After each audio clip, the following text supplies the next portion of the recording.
ಸಮಸ್ತ ಯೂಟ್ಯೂಬ್ ವಾಹಿನಿಯ ವೀಕ್ಷಕರಿಗೆ ನನ್ನ ನಮಸ್ಕಾರಗಳು.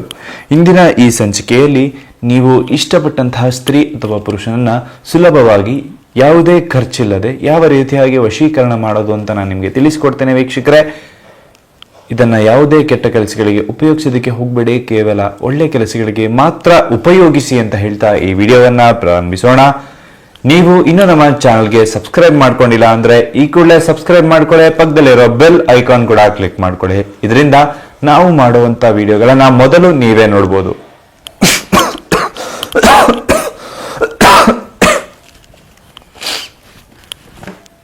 ವೀಕ್ಷಕರೇ, ನಿಮ್ಮ ಜೀವನದಲ್ಲಿ ಯಾವುದೇ ರೀತಿಯಾದಂತಹ ಕಠಿಣ ಸಮಸ್ಯೆಗಳು ನಿಮ್ಮನ್ನ ಕಾಡ್ತಾ ಇದ್ರೆ ಸ್ಕ್ರೀನ್ ಮೇಲೆ ನಮ್ಮ ನಂಬರ್ ಬರ್ತಾ ಇದೆ, ಕರೆ ಮಾಡಿ. ಶೀಘ್ರದಲ್ಲಿ ಶತಸಿದ್ಧ ಶಾಶ್ವತ ಪರಿಹಾರ ಮಾಡಿಕೊಡ್ತೇವೆ. ಅದೇ ರೀತಿಯಾಗಿ ನಿಮಗೆ ವಶೀಕರಣ ಮಾಡೋದಕ್ಕೆ ಗೊತ್ತಾಗ್ಲಿಲ್ಲ ಅಂತ ಹೇಳಾಯ್ತು ಅಂದ್ರೆ ನಮಗೆ ನೀವು ಕರೆ ಮಾಡಬಹುದು. ಯಾವ ರೀತಿ ವಶೀಕರಣ ಮಾಡೋದು ಅಂತ ನಾನು ನಿಮಗೆ ತಿಳಿಸ್ಕೊಡ್ತೇನೆ. ಹಾಗೆ ಈ ಒಂದು ವಶೀಕರಣ ಬಿಳಿ ಹಾಳೆಯ ಮೇಲೆ ಹೆಸರು ಬರೆದು ವಶೀಕರಣ ಯಾವ ರೀತಿ ಅಂತ ನಾನು ನಿಮಗೆ ತಿಳಿಸ್ಕೊಡ್ತೇನೆ. ಮೊದಲಿಗೆ ಒಂದು ಬಿಳಿ ಹಾಳೆ, ಅದೇ ರೀತಿಯಾಗಿ ಒಂದು ಮಾರ್ಕರ್ ಅನ್ನು ತೆಗೆದುಕೊಳ್ಳಿ. ಹಾಗೆ ಜೀರಿಗೆ, ಬೆಳ್ಳುಳ್ಳಿ ಹಾಗೂ ಲವಂಗವನ್ನ ತಗೋಬೇಕಾಗ್ತದೆ. ಈ 5 ವಸ್ತುಗಳ ಸಹಾಯದಿಂದ ಈ ಒಂದು ವಶೀಕರಣವನ್ನ ಮಾಡಬಹುದು. ಮೊದಲಿಗೆ ಬಿಳಿ ಹಾಳೆಯ ಮೇಲೆ ಈ ರೀತಿಯಾಗಿ 4 ದಿಕ್ಕಿಗೂ ಕಾಣುವಂತಹ ಈ ಒಂದು ಗೆರೆಯನ್ನ ಬರ್ಕೊಳ್ಳಿ ವೀಕ್ಷಕರೇ. ಸಾಧ್ಯವಾದಷ್ಟು ಸಮನಾಗಿರ್ಲಿ. ಈ ರೀತಿಯಾಗಿ ಬರೆದುಕೊಂಡು 4 ದಿಕ್ಕಿಗೂ ಆರೋ ಮಾರ್ಕ್ ಅನ್ನ ಹಾಕಿಕೊಳ್ಳಿ. ತದನಂತರದಲ್ಲಿ ಇಲ್ಲಿ ಪುರುಷ ಅಂತ ಬರೀರಿ, ಹಾಗೆ ಇಲ್ಲಿ ಸ್ತ್ರೀ ಅಂತ ಬರೀರಿ. ಇಲ್ಲಿ ನಿಮ್ಮ ಹೆಸರನ್ನ ಬರೀರಿ. ನೀವು ಪುರುಷ ಆಗಿದ್ರೆ ಇಲ್ಲಿ ನಿಮ್ಮ ಹೆಸರನ್ನ ಬರೀರಿ, ಸ್ತ್ರೀ ಆಗಿದ್ರೆ ಈ ಕಡೆ ಬರೀರಿ. ಮೊದಲಿಗೆ ಪುರುಷನ ಹೆಸರನ್ನ ಇಲ್ಲಿ ಬರೀತಾ ಇದ್ದೇನೆ, ಹಾಗೂ ಇಲ್ಲಿ ಸ್ತ್ರೀಯ ಹೆಸರನ್ನ ನಾನು ಇಲ್ಲಿ ಬರೀತಾ ಇದ್ದೇನೆ ವೀಕ್ಷಕರೇ.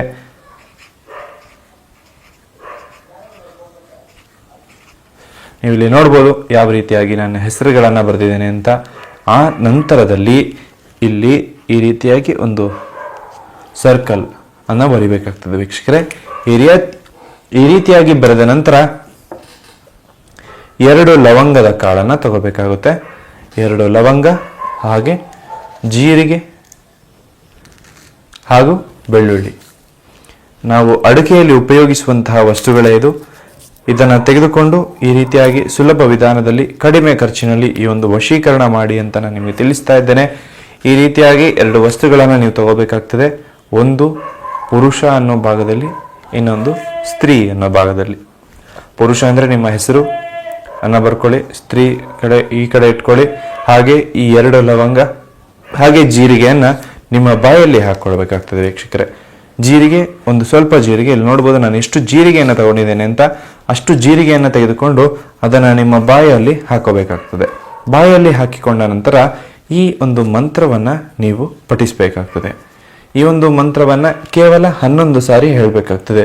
ಯಾವುದಾ ಮಂತ್ರ ಅಂತ ಹೇಳೋದಾದ್ರೆ, ಓಂ ಕ್ಲೀಂ ಕ್ಲೀಂ ಚಾಮುಂಡಾಯ ಕಾಮದೇವಾಯ ಆಕರ್ಷಣಾಯ ಸ್ವಾಹ. ಓಂ ಕ್ಲೀಂ ಕ್ಲೀಂ ಚಾಮುಂಡಾಯ ಕಾಮದೇವಾಯ ಆಕರ್ಷಣಾಯ ಸ್ವಾಹ. ನೋಡಿದ್ರಲ್ಲ ಏನ್ ಮಂತ್ರ ಅಂತ. ಇನ್ನೊಂದು ಬಾರಿ ಹೇಳ್ತಾ ಇದ್ದೇನೆ. ಓಂ ಕ್ಲೀಂ ಕ್ಲೀಂ ಚಾಮುಂಡಾಯ ಕಾಮದೇವಾಯ ಆಕರ್ಷಣಾಯ ಸ್ವಾಹ. ಈ ಮಂತ್ರವನ್ನ 11 ಬಾರಿ ಹೇಳಬೇಕಾಗ್ತದೆ ವೀಕ್ಷಕರೇ. ಅದೇ ರೀತಿಯಾಗಿ ಈ ಒಂದು ಹಾಳೆಯನ್ನ, ಬಿಳಿ ಹಾಳೆ ಮೇಲೆ ನೀವೇನು ಬರ್ದಿದ್ದೀರಲ್ವಾ, ಆ ಬಿಳಿ ಹಾಳೆಯನ್ನ ನೀವು 11 ದಿನಗಳವರೆಗೆ ಪೂಜೆ ಮಾಡಬೇಕಾಗ್ತದೆ. ಈ ಒಂದು ವಶೀಕರಣ 12 ಗಂಟೆಯಲ್ಲೂ ಸಾಧ್ಯವಾಗ್ಬೋದು ಅಥವಾ 21 ದಿನಗಳ ಒಳಗೆ ಸಾಧ್ಯವಾಗ್ಬೋದು. ಆದರೆ ಈ ಒಂದು ವಶೀಕರಣ 12 ಗಂಟೆಯಲ್ಲಿ ನಿಮಗೆ ಸಕ್ಸಸ್ ಆಯಿತು ಅಂತ ಹೇಳಿದ್ರು ಕೂಡ, ಅಥವಾ 23 ದಿನ ಸಕ್ಸಸ್ ಆಯಿತು ಅಂದ್ರೂ ಕೂಡ, ನೀವು ಇದಕ್ಕೆ 11 ದಿನಗಳ ಕಾಲ ಪೂಜೆ ಮಾಡಲೇಬೇಕಾಗ್ತದೆ ವೀಕ್ಷಕರೇ. ಈ ರೀತಿಯಾಗಿ 11 ದಿನಗಳ ಕಾಲ ಪೂಜೆ ಮಾಡೋದ್ರಿಂದ ಅವರು ನಿಮ್ಮನ್ನ ಬಿಟ್ಟು ಯಾವತ್ತೂ ಹೋಗೋದಿಲ್ಲ. ಹಾಗೂ 12 ಗಂಟೆಯಲ್ಲಿ ಅವ್ರು ನಿಮಗೆ ವಶ ಆದ್ರು, ಇನ್ನು ನಾನು ಯಾಕೆ ಪೂಜೆ ಮಾಡಬೇಕು ಅನ್ಕೊಂಡ್ರೆ ಅವ್ರು ನಿಮ್ಮಿಂದ ಕ್ಷಣಮಾರ್ಧದಲ್ಲಿ ದೂರ ಆಗ್ತಾರೆ ಅಂತ ಹೇಳ್ತಾ ಇದ್ದೇನೆ. ಹಾಗೆ ದೂರ ಆಗಬಾರ್ದು ಅಂತ ಹೇಳಾಯ್ತು ಅಂದ್ರೆ 11 ದಿನಗಳವರೆಗೆ ನಿರಂತರವಾಗಿ ಪೂಜೆ ಮಾಡಿ. ಹಾಗೂ ಈ ಬೆಳ್ಳುಳ್ಳಿಯನ್ನ ನಿಮ್ಮ ಮನೆಯ ಹಿಂದೆ ಹೂತು ಹಾಕೊಳ್ಳಿ. ಹಾಗೂ ಈ ಪೇಪರನ್ನು ನಿಮ್ಮ ಪರ್ಸ್ನಲ್ಲಿ ಇಟ್ಕೊಳ್ಳಿ. ಪ್ರತಿ ದಿವಸ 11 ದಿನಗಳವರೆಗೆ ಪೂಜೆ ಮಾಡಿ ಪ್ರತಿದಿನ ಬಾಯಲ್ಲಿ ಒಂದಿಷ್ಟು ಜೀರಿಗೆ, ಒಂದೆರಡು ಲವಂಗವನ್ನು ಬಾಯಲ್ಲಿ ಹಾಕಿಕೊಂಡು ಈ ಒಂದು ಮಂತ್ರ ಓಂ ಕ್ಲೀಂ ಕ್ಲೀಂ ಚಾಮುಂಡಾಯ ಕಾಮದೇವಾಯ ಆಕರ್ಷಣಾಯ ಸ್ವಾಹ ಅದನ್ನು ಹೇಳ್ತಾ ಬಂದರೆ ನೀವು ಇಷ್ಟಪಟ್ಟಂತಹ ಸ್ತ್ರೀ ಅಥವಾ ಪುರುಷ ನಿಮ್ಮ ವಶ ಆಗ್ತಾರೆ, ನಿಮಗೆ ವಶೀಕರಣ ಆಗ್ತಾರೆ. ಇದನ್ನು ಯಾವುದೇ ರೀತಿಯಾದಂತಹ ಕೆಟ್ಟ ಕೆಲಸಗಳಿಗೆ ಉಪಯೋಗಿಸೋದಕ್ಕೆ ಹೋಗಬೇಡಿ, ಕೇವಲ ಒಳ್ಳೆ ಕೆಲಸಗಳಿಗೆ ಮಾತ್ರ ಉಪಯೋಗಿಸಿ ಅಂತ ಹೇಳ್ತಾ ಇದ್ದೇನೆ.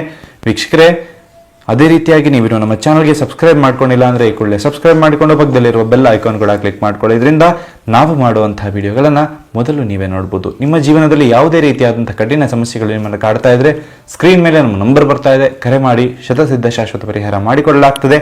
ನಿಮಗೆ ವಶೀಕರಣ ಮಾಡೋದಕ್ಕೆ ಗೊತ್ತಾಗಲಿಲ್ಲ ಅಂತ ಹೇಳಾಯಿತು ಅಂದರೆ ನಮ್ಮ ನಂಬರ್ಗೆ ಕರೆ ಮಾಡ್ಬೋದು. ಯಾವ ರೀತಿಯಾಗಿ ಒಂದು ವಶೀಕರಣ ಮಾಡೋದು ಅಂತ ನಾನು ನಿಮ್ಗೆ ತಿಳಿಸ್ಕೊಡ್ತೇನೆ. ನಮಸ್ಕಾರ.